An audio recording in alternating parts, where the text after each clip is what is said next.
एक बार मिथिला राज्य में अकाल पड़ गया। ऋषियों ने राजा जनक से यज्ञ का आयोजन करने के लिए कहा ताकि वर्षा हो।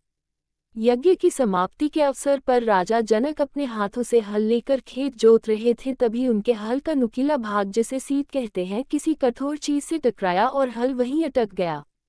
जब उस स्थान को खोदा गया तो एक कलश प्राप्त हुआ जिसमें एक सुंदर कन्या खेल रही थी। राजा जनक ने उस कन्या को कलश से निकाला और उस कन्या को अपनी पुत्री बनाकर अपने साथ ले गए। निसंतान सुनैना और जनक की संतान की इच्छा पूरी हुए।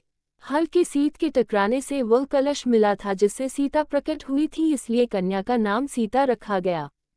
रावण ने कहा था कि जब उसके हृदय में अपनी पुत्री से विवाह की इच्छा उत्पन्न हो तो उसकी पुत्री ही उसकी मृत्यु का कारण बने।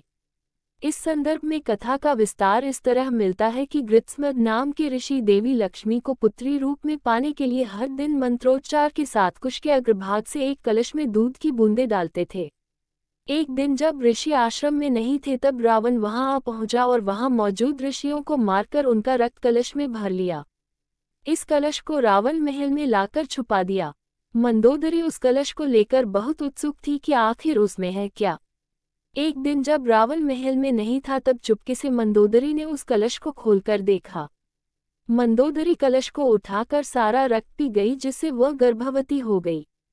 ये भेद किसी को पता ना चले, इसलिए वह लंका से बहुत दूर अपनी पुत्री को कलश में छुपाकर मिथिला भूमि में छोड़ आई।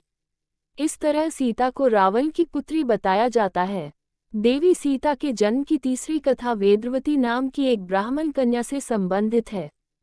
इस कथा में बताया गया है कि एक समय वेदवती भगवान विष्णु को पति रूप में पाने के लिए तपस्या कर रही थी।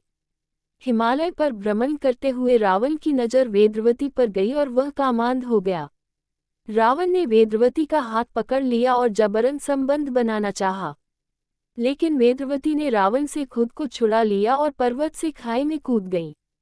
मरते मरते वेदवती ने रावण को शाप दिया कि वह फिर से जन्म लेकर उसकी मृत्यु का कारण बनेगी।